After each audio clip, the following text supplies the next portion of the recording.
তাদের অনেকেরই বক্তব্য হলো নির্বাচনটা সুষ্ঠু হবে এবং আমরা সবাই ভোট দিতে যাব, তবে ভোট গণনা এবং ভোট দেওয়ার মতো পরিবেশ ওখানে থাকবে কিনা।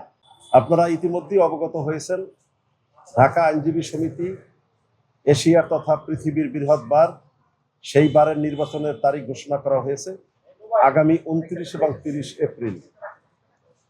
নির্বাচন কমিশন গঠন করা হয়েছে।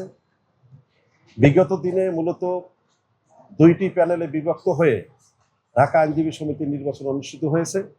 বিগত দিনে ছিল আওয়ামী সমর্থিত সাদা প্যানেল এবং বিএনপি এবং জামাত সমর্থিত নীল প্যানেল। এবারে আমরা ঢাকা আইনজীবী সমিতির নির্বাচনে দুইটি প্যানেলে নির্বাচন হচ্ছে। বিএনপি হলো নীল প্যানেল এবং 11 দলীয় মোর্চা, এটা হলো বাংলাদেশ লয়ার্স কাউন্সিলের নেতৃত্বে সবুজ প্যানেল। বিগত দিনের নির্বাচনে চিফ নির্বাচন কমিশনার সহ 11 জন নির্বাচনের কমিশনের সদস্য হয়ে থাকে এবং বাকি 100 জন হয়ে থাকে।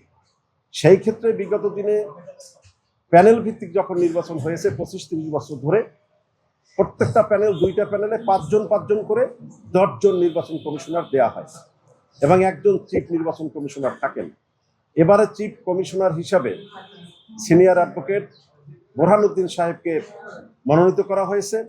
আমরা সেখানে সমর্থন করেছি, কিন্তু সবুজ প্যানেল এবং নীল প্যানেল 5 জন করে নির্বাচন কমিশনের সদস্য পাওয়ার ক্ষেত্রে তারা বৈষম্য করেছে।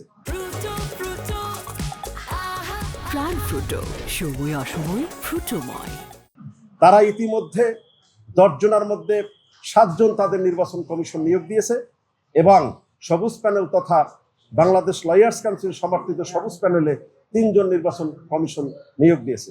এ ব্যাপারে আমরা লিখিত আপত্তি করেছি, আমরা সাংবাদিক ভাইদেরকে বলেছি, বলার পরেও তারা কোনো সুরাহা করেনি।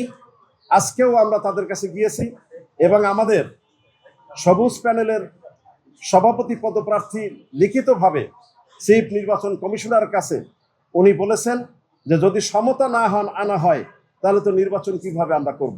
কিন্তু ইতিমধ্যেই আমরা লক্ষ্য করছি কোনো ক্ষেত্রেই তারা সমতা নিয়ে আসছে না। আমি ঢাকা আইনজীবী সমিতির বর্তমান রানিং কমিটির সিনিয়র সহসভাপতি, কিন্তু আমার সাথে বা আমার কমিটির লোকদের সাথে কোনো ক্রমে কোনো রকম যোগাযোগ না করে তারা এই নির্বাচন কমিশন গঠন করেছে। 100 জন সদস্য নেবেন, সেটার ব্যাপারে আজকে আমরা 50 জনের তালিকা দিয়েছি। আমাদের রানিং কমিটির সম্মানিত সেক্রেটারি সৈয়দ নজরুল ইসলাম সেটা রিসিভ করেছেন। আমি তাকে বলেছি, বিগত দিনে তুমি বলেছো রিসিভ করার পরেও তুমি বলো যে আমরা কাগজ নাকি দেইনি, আজকেও কি এটা এরকম হবে কিনা। উনি বললেন এই কথাটা আপনি কেন বললেন। আমি বললাম তোমাদের আচরণের কারণে আমরা বলেছি, নির্বাচনটা তো তোমরা সুষ্ঠুভাবে এখানে দেবা না। এখানকার আইনজীবী যারা আছে তারা 11 দলীয় ঐক্যজোট সবুজ প্যানেলের সাথে আছে, তাদের অনেকেরই বক্তব্য হলো নির্বাচনটা সুষ্ঠু হবে এবং আমরা সবাই ভোট দিতে যাব, তবে ভোট গণনা এবং ভোট দেওয়ার মতো পরিবেশ ওখানে থাকবে কিনা। আমরা সাংবাদিক বন্ধুদের মাধ্যমে জাতিকে জানাতে চাই, বিজ্ঞ আইনজীবী ভাই বোনদের সাথে জানাতে চাই, আমরা সর্বশেষ পর্যন্ত আমাদের প্রচেষ্টা আমরা অব্যাহত রাখবো ঐতিহ্যবাহী ঢাকা আইনজীবী সমিতির নির্বাচন যাতে সুষ্ঠু এবং সুন্দর হয়।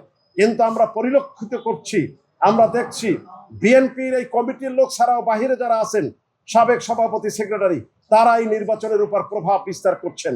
আজকে সভাপতি অকপটে স্বীকার করেছেন, সেক্রেটারি স্বীকার করেছেন যে আমাদের হাতে কিছু নাই, আমাদের দলীয় লোকেরা যা বলে তাই শুনতে হয়। আমি বললাম তাহলে তোমাদের এই কমিটিতে থাকার প্রয়োজনটা কি আছে, রানিং কমিটিতে থাকার প্রয়োজনটা কি আছে।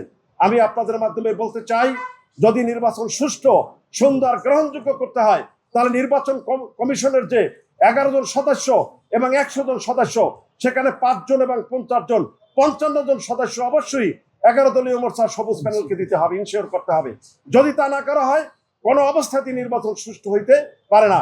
অতএব আমরা দাবি করছি যে আমাদের দাবি নির্বাচন কমিশনের 55 জন সদস্য যেন সবুজ প্যানেল বাংলাদেশ লয়ার্স কাউন্সিলের নেতৃত্বাধীন যে প্যানেল, সেই প্যানেল অবশ্যই দিতে হবে। আমরাই আশা করছি।